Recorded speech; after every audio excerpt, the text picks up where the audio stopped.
എല്ലാവർക്കും ക്രിസ്തുയേശുവിൻ്റെ നാമത്തിൽ സ്നേഹവന്ദനം.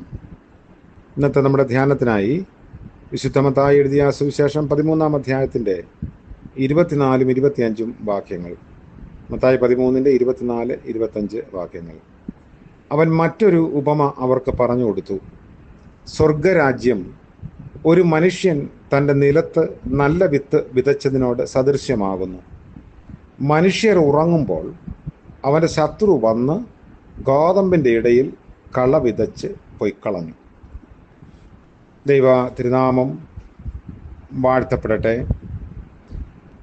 നല്ല നിലത്ത് വീണ വിത്തിൻ്റെ ഉപമ പറഞ്ഞ കർത്താവ് സ്വർഗരാജ്യത്തെക്കുറിച്ച് അതിന് സമാനമായ മറ്റൊരു ഉപമയാണ് പറയുന്നത്. കർത്താവ് പുരുഷാരത്തിൻ്റെ നേരെ തിരിഞ്ഞുവെന്ന് നമ്മൾ കാണുന്നു. രണ്ടാമത്തെ ദൃഷ്ടാന്തം പറയുന്നു, സ്വർഗരാജ്യം തൻ്റെ നിലത്ത് നല്ല വിത്ത് വിതച്ചതിനോട് സദൃശ്യം. കർത്താവ് വ്യാഖ്യാനിച്ചു കൊടുത്ത വേറെ ഉപമ ഇത് മാത്രമാണ്.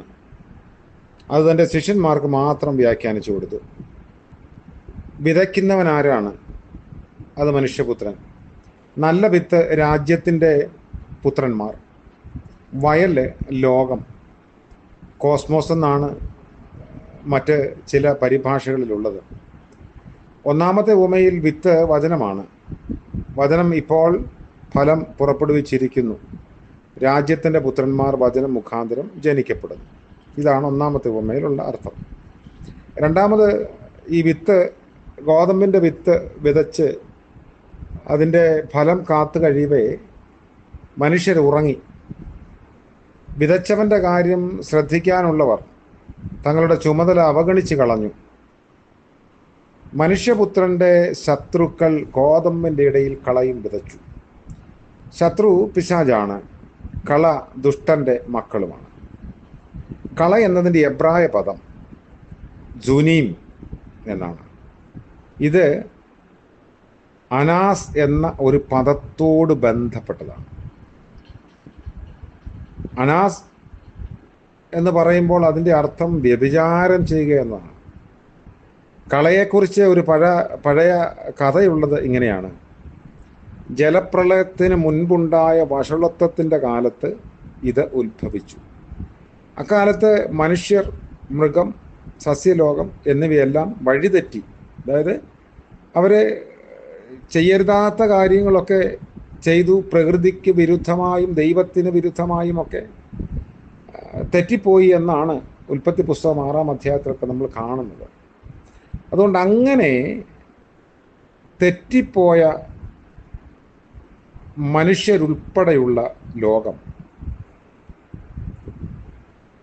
സ്വഭാവവിരുദ്ധമായവയെ ഉൽപ്പാദിപ്പിച്ചു. അതിനാൽ ഇവിടെ കള എന്ന് പറയുന്നത് അശുദ്ധിയിൽപ്പെട്ട് അധപ്പതിച്ച ഗോതമ്പാണെന്നും വേണമെങ്കിൽ വ്യാഖ്യാനിക്കാം. സാത്താൻ വെളിച്ചദൂതൻ്റെ വേഷം കെട്ടിയാണ് കള വിതയ്ക്കുന്നത്. വളരെ താമസിച്ച് മാത്രമേ സാത്താൻ്റെ തന്ത്രം നമുക്ക് വെളിപ്പെടുകയുള്ളൂ. കർത്താവേ, അതരുതേ, നിനക്കങ്ങനെ ഭവിക്കരുതേ എന്ന് പത്രോസ് യേശുവിനോട് പറയുമ്പോഴും പത്രോസിനെ കർത്താവ് വിളിക്കുന്നത് സാത്താനെ എന്നാണ്.